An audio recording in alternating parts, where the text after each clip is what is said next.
was a name that, you heard a lot. It was a guy who was in a lot of different movies and a lot of different genres and was good in anything, whether it be action, whether it be comedy, whether it be drama. He was great in everything. And it's a name you, or at least I, very, very seldom hear mentioned today. And that's Wesley Snipes. When was the last time you heard anybody talk about Wesley Snipes? Outside of Blade, it's actually pretty rare. I guess the circles I follow, we pretty frequently, but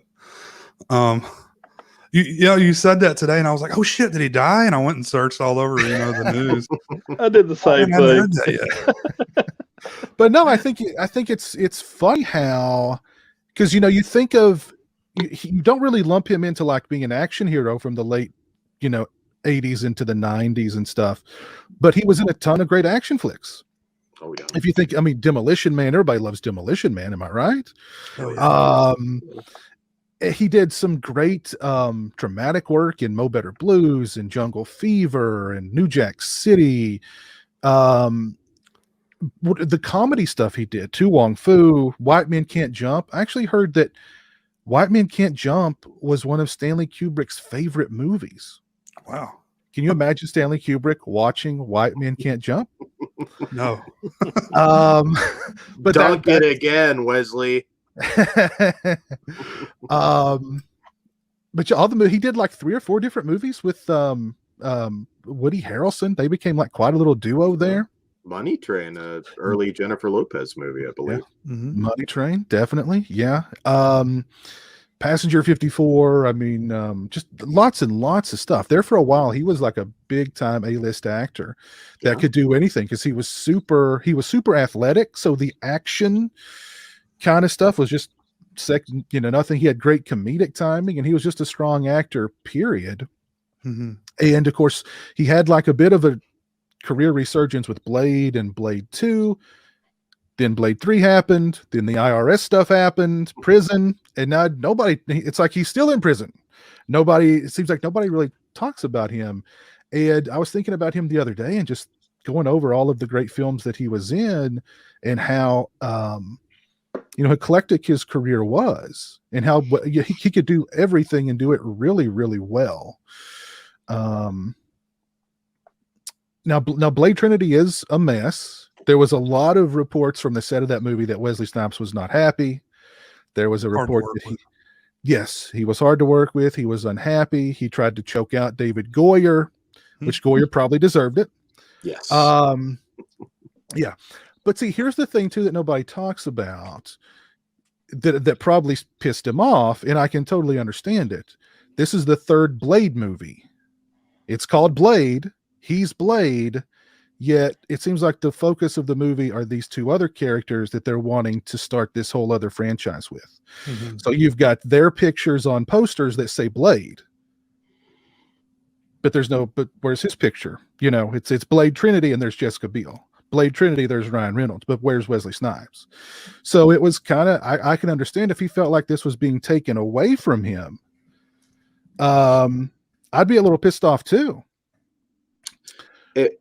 Yeah, it was such a disappointment too. Blade 2 from Guillermo del Toro was fantastic. It's phenomenal. I love that movie. Yeah. Love that movie. Yeah. He wasn't just an action star, as you were saying. Wesley Snipes could play anything. Yeah. Like you say, comedy, drama. He was so diverse, and I think his tax troubles, once he started making some of those cheap Eastern European direct-to-video action flicks, it hurt him quite a bit. And unfortunately, unlike a Nicolas Cage, he actually did do some significant time in prison. He did do some significant time, yeah. Yeah. And like the low budget stuff that he's having to do now is to, pay the bills and pay off the IRS, I guess. He's got to keep working, but unfortunately that's the only roles he can get. Now he was in the new Coming to America movie, which several people have mentioned in the chat. He's the best thing about the new Coming to America movie. Didn't they do a new Dolomite a couple years ago that he was in? Mm-hmm. He's really good in that. It's a small role, but very good in that as well. Mm-hmm. I follow him on Twitter, so that's the only way I know. He was. I'm not going to watch that Coming to America movie.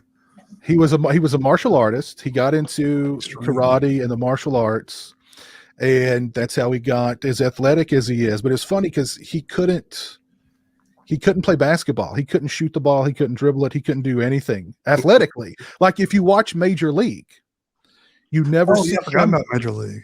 If you watch Major League, you never see him actually throw the ball because he couldn't throw it. They said it looked so awkward with him throwing. It took the illusion that he was in any way athletic out when he threw the ball. So if you watch that movie, you never see him throw the ball. You see him steal bases, you see him hit, you see him field, but you never see him throw the ball. I think that's so funny. But Billy Mays Hayes. Willie Mays Hayes, yes indeed, yeah. I think I'm sorry, Dan. Oh no, go ahead. I was going to say he was in The King of New York playing a cop. And then soon after that, he did New Jack City, where he was the drug kingpin, Nemo Brown, which Jamie and I are kind of talking about in the comments here. Now I'm a huge fan of New Jack City. That is a great huge. film. I mean, I love all these movies. You know, The Demolition Man, Passenger 54, Passenger 57. I think I said 54. It's 57. I remember my dad went on a trip somewhere and he watched that like on SpectraVision. He was like, "Man, I saw this really good movie." And my dad like was not the type of guy to watch a movie like that. He's like, "Yeah, it had a black guy in it, Wesley Snipes. That was really good." I'm like, "Oh, okay, pretty cool, Dad." Yeah, and of course, I mean, he could play your action hero in Passenger 57, and then play a really badass villain in Demolition Man. So I mean, he had a lot of black. Yeah, exactly. Yeah, he had a lot of range, and I mean, I think he's a really good actor. And you know, we never hear much from him now, and it seems like it's we forgive, even if the IRS thing is like something that's held over him. I mean, we've forgiven entertainers who've done a lot worse. You know what I mean? So I don't know. I think it's time for a Wesley Snipes revival. I think it's time for a Wesley Snipes return. More clips just like this. Be sure to subscribe to the Region Free YouTube channel and also check out the Patreon to get exclusive content and become a Regionaire.